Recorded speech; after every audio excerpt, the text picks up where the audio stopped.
The original intent of the schemes, as we call them in Glasgow, the housing estates, was to give people somewhere decent to live.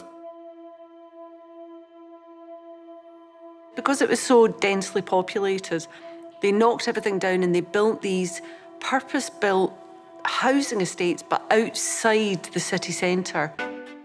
Glaswegians raised in a bustling industrial city would bring up their own children surrounded by green fields and lochs. I was about 12 years old when I lived in Newcastle. I was aware we didn't have a lot.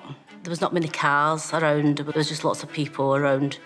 If I look back, yes, I would say it was poverty, but at the time I didn't feel it was poverty. Remember that when people moved into these houses, they had bathrooms, they had verandas, they had bedrooms to themselves after living in very poor conditions. There was no sort of stranger danger, everybody was out, no cares, it was a community. It was, I would say, a happy place. It was a massive step up. People had been living in rooms and kitchens. But of course, in Glasgow doing that, I'm afraid they relied too much on architects and didn't look enough to people who understood society better. So they built brand new houses, indoor toilets, but they built them in Drumchapel, in Easterhouse, in Castlemilk, and they forgot to build shops, and they didn't build pubs, and they didn't lay on proper bus routes. So you isolated people by pushing them out to the periphery. There was not much around to do. There was no entertainment on the scheme. We found our own entertainment.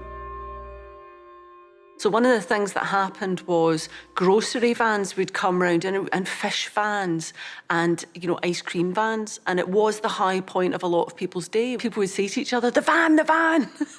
And hundreds of children would run out into the street to get to the van. Arquetti brothers had started in the late 50s with one ice cream van out in the east end of Glasgow. They'd heard that this new housing scheme had been built with virtually no shops. It was quite simple for them to sell their ice cream, obviously, but also lemonade, crisps, cigarettes, even pipe tobacco. It wasn't just an ice cream van, it was more almost like a general store. And they found it obviously quite profitable. They'd built up a few runs, and then they started to hire out vans to other drivers. And when I joined them in the late 70s, they had, I would say, between 20 and 25 vans operating all over Glasgow. By the early 80s, we had managed to build that up to almost 50 vans, all hired out to self-employed drivers and all doing quite well.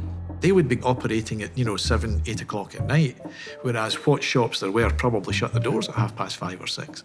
There were a few other companies operating from the north side of the city, and there was 50 ICEs who operated out from premises in Garthamlow. All you had to do in Glasgow, anyway, was get a street trading licence. And you're allowed to operate anywhere you wanted. While ice cream vans compensated for a lack of shops, the lack of facilities and growing poverty in housing schemes would lead to an increase in antisocial behaviour.